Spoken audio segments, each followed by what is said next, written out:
You know, we get a lot of questions from listeners wanting to really understand what North America was like before the Europeans showed up. Yeah, it's a really fascinating period, isn't it? Like a whole hidden world, right? Riley, it's easy to forget, you know? I mean, for thousands of years, this entire continent was Native American. Absolutely. And each tribe had its own unique way of life, their own cultures, their own stories, and that's what makes it so amazing to delve into. Right. We're talking about a period that spans, well, what some estimates put at 15,000 years, maybe even 40,000, going all the way back to those first migrations across the Bering Strait. It boggles the mind when you think about it. It really does. Just picturing those first people slowly spreading across this vast continent, adapting to all these different environments, creating such a diversity of cultures, it's incredible. And that's exactly what we're going to explore in this deep dive. We'll be looking at the daily lives of those diverse Native American tribes, their technologies, their cultures, their beliefs.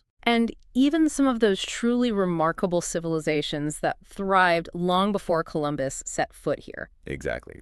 So, when we're trying to grasp this huge, long period of history, where do we even begin? Well, I think the first thing we have to acknowledge is the sheer diversity. The term Native American makes it sound like it was one homogeneous group, right? Right, yeah. But It's misleading. hugely. In reality, there were thousands of distinct tribes and communities, each one with their own unique language, traditions, and history. So, it's really like a mosaic of cultures, isn't it? A perfect analogy. Okay, so can you give us some examples of different tribes from different parts of the continent? Sure. Let's start with the Southeast. You had the Cherokee. They were amazing agriculturalists. And weren't they known for their Three Sisters system? Exactly. That's where they'd plant corn, beans, and squash all together. Yeah. And it wasn't just about planting different crops. It was about understanding how they could help each other grow. Wow, that's smart. It is. Like the beans would put nitrogen back in the soil, which helped the corn. And the squash leaves would cover the ground, keeping the moisture in and stopping weeds from growing. So it's like they were working with nature, not against it. Exactly. They had this deep ecological knowledge. Now, compare that with the Sioux who lived on the Great Plains. Their whole life revolved around the bison. Oh, yeah, they were nomadic hunters, right? They were. The bison provided everything they needed: food, clothing, tools, shelter, everything. And their movements were totally dictated by the bison herds. So you have the farmers in the southeast and the hunters on the plains. It really shows how diverse their lifestyles were. Right. And there's so many more examples. In the Northeast, there were the Iroquois, and they had this amazing political system, the Iroquois League. I've heard about that. It was like an early form of democracy, wasn't it? It was several different tribes, the Seneca, Cayuga, Onondaga, Oneida, and Mohawk. They all came together and formed this league. They had established rules for diplomacy and resolving conflicts. It's amazing how advanced they were in their political thinking. Wow. And what about the Southwest? Well, you had groups like the Navajo, who became famous for their beautiful weaving and their silversmithing. Their craftsmanship was incredible. It's just mind-blowing to think about the variety of cultures that existed. And I'm guessing they didn't all speak the same language either. No, not at all. Linguists think there were somewhere between 300 and 500 different languages spoken in North America Yeah. before Europeans arrived. Seriously. That's incredible. It's like the whole of Europe. It really is. It makes you wonder how many people were actually living here back then. Yeah, it's tricky to say for sure, right? Mm. Because there are no written records from that time. Right. But based on archaeological evidence, looking at the size of settlements and the stuff they left behind. And maybe some of those early European accounts, though I guess this could be biased. Totally. But taking all that into consideration, estimates for the pre-Columbian population of North America range from about 1 million to maybe as high as 18 million. So a huge range. But regardless of the exact number, we're talking about a continent teeming with life and culture. Absolutely. Okay, so we've got this amazing mosaic of cultures spread across the continent. What can you tell us about how they actually lived? It seems like their connection to the land was really important. Oh, it was fundamental. Their lives were totally intertwined with nature, and they developed these incredibly sophisticated ways of interacting with their environment. Like in terms of how they got their food. Exactly. Some tribes, like the Cherokee, were mostly agricultural. Others, like the Sioux, were hunters and gatherers. And then there were many groups who did a bit of both. They adapted to whatever resources were available in their specific area. Makes sense. Can you give us some more specific examples of how they adapted to their environments? Of course. In the Northeast and Southeast, as we said, the Three Sisters, Agriculture was really important for a lot of communities. It's such a clever system. Yeah, we talked about that. And on the Great Plains, well, the bison was everything. It wasn't just food. It was central to their whole culture. They used every part of the animal, and they moved with the bison herds, following their migrations. Wow. And what about, say, the Pacific Northwest? Well, there, the rivers and the coast were teeming with salmon. So they became experts at fishing. Exactly. They developed these really intricate techniques for catching and preserving salmon. It was their main source of food, and it played a huge role in their culture. It's amazing how their location really shaped their daily lives, and I guess that must have applied to their homes as well, right? Totally. Their dwellings were perfectly suited to both their environment and their way of life. Take the tipis of the Plains tribes, for example. Yeah. They were made from buffalo hides, so they were lightweight and easy to move. Perfect for nomadic people, constantly on the go. Right. And what about those amazing cliff dwellings you see in the Southwest? Those were built by the ancestral Pueblones. They were incredible structures made from adobe or stone, often built right into the cliff faces. Not only did they offer protection from the harsh desert climate, but they were also very defensible. Right. And in the Northeast, you had the longhouses. These were big communal wooden buildings that could house multiple families. They were a reflection of their social structure, where extended families lived together. It's fascinating how their homes were so connected to their environment and their social organization. And this close connection with nature must have also influenced their spiritual beliefs, right? Oh, absolutely. Many Native American tribes followed nature-based religions. They revered the spirits they believed lived in everything. The sun, the moon, the earth, water, animals. It sounds beautiful. It was. And storytelling and ceremonies were super important ways of passing on these beliefs and their knowledge. Oh, yeah, those oral traditions, right? Exactly. Stories weren't just entertainment. They were a way of teaching history, values, practical skills, and moral lessons. And ceremonies, like the powwows that are still held today, they were essential for bringing communities together, expressing their spirituality, and marking important life events. And these ceremonies would often involve music, dancing, and elaborate costumes, right? Yeah, they're vibrant expressions of their culture.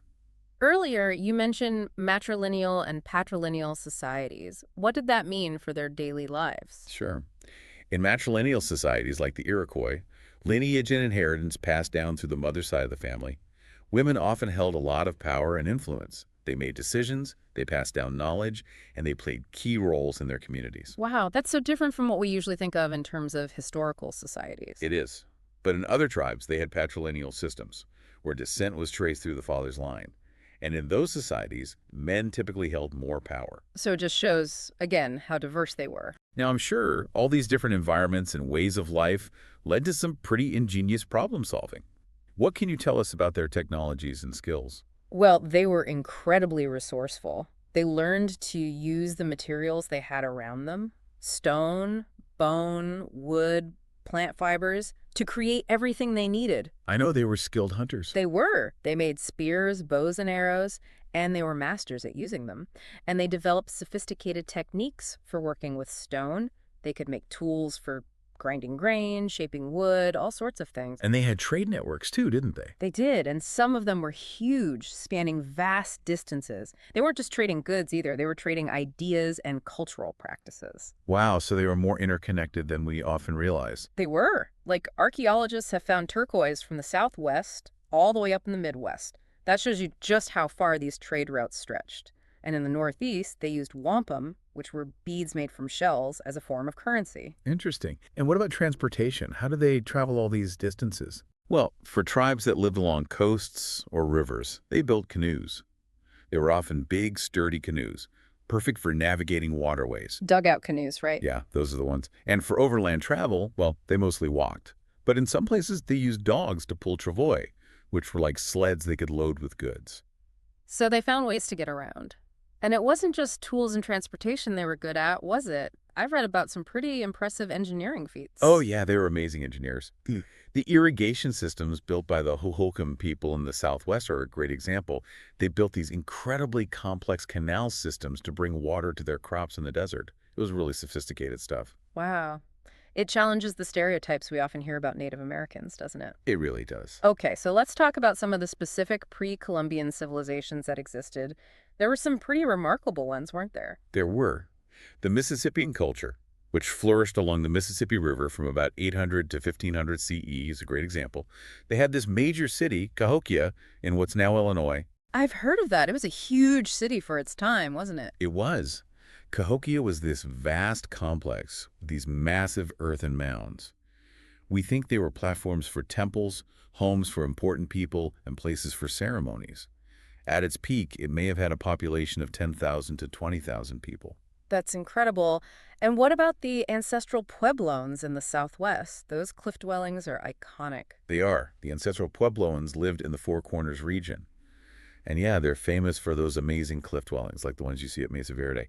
They built these multi-story structures right into the cliffs using stone and adobe. It must have taken so much skill to build those. Oh, absolutely. They were master builders. And their culture left behind a rich artistic heritage as well, with their pottery and their rock art. It's amazing what they accomplished. And we should also mention the mound building cultures of the Ohio Valley. Yes, the Hopewell and Adena cultures were there before the Mississippian. They built these elaborate mounds, often in geometric shapes, that were used for burials and ceremonies. And the way they were constructed, it suggests they had a sophisticated understanding of astronomy and the cosmos. It's just incredible to think about the complexity of these societies that existed so long ago. It is. But it's important to remember that life wasn't always easy for them, right? What were some of the challenges they faced? Well, nature was a constant challenge. They had to deal with droughts, floods, changes in the weather, and the availability of resources. It took a lot of skill and adaptability to survive. And I imagine there were conflicts between different tribes sometimes. Yeah, there were. They would fight over territory or resources. But it's important to remember that these weren't the huge empire-building wars that the Europeans brought later. And they also developed ways of resolving conflicts peacefully, like the Iroquois League, which was all about diplomacy. It sounds like they had a deep respect for the balance of nature and a real focus on sustainability. They did. They understood that they had to live in harmony with the natural world, and their practices often reflected that. It's a stark contrast to what happened after the Europeans arrived. Which brings us to that pivotal moment, 1492. The arrival of Columbus really marked the end of this pre-colonial era. It did, and it had a devastating impact on Native American populations. They were exposed to diseases they had no immunity to, like smallpox, and then there was the violence and the displacement from their lands. It was a truly tragic turning point in their history. It's a heartbreaking story, but it's so important to remember that despite the losses they suffered, their legacy lives on. Oh, it does. Native Americans made huge contributions to agriculture. I mean, so many of the foods we eat today originated in the Americas, and their knowledge of the land, their trade networks, their cultures, all of that has had a lasting impact on the United States. Yeah. You can't tell the story of America without them. So as we wrap up this deep dive, I think we've really uncovered a lot. We've seen the incredible diversity of Native American peoples, their profound connection to the land, their unique cultural practices, their technological achievements, and the fact that they created advanced civilizations long before Columbus. It's been an incredible journey. It has, and I think it's important to remember that this wasn't just some prelude to European history. It was a vibrant, complex, and fascinating period in its own right, spanning thousands of years. Exactly. So for our listeners out there, we want you to think about this. How does understanding this pre-colonial history change your perspective on the history of the United States? And what does it tell us about the legacy of the people who were here first? Their story is an essential part of understanding who we are as a nation. Thanks for joining us for this deep dive. It's been a pleasure.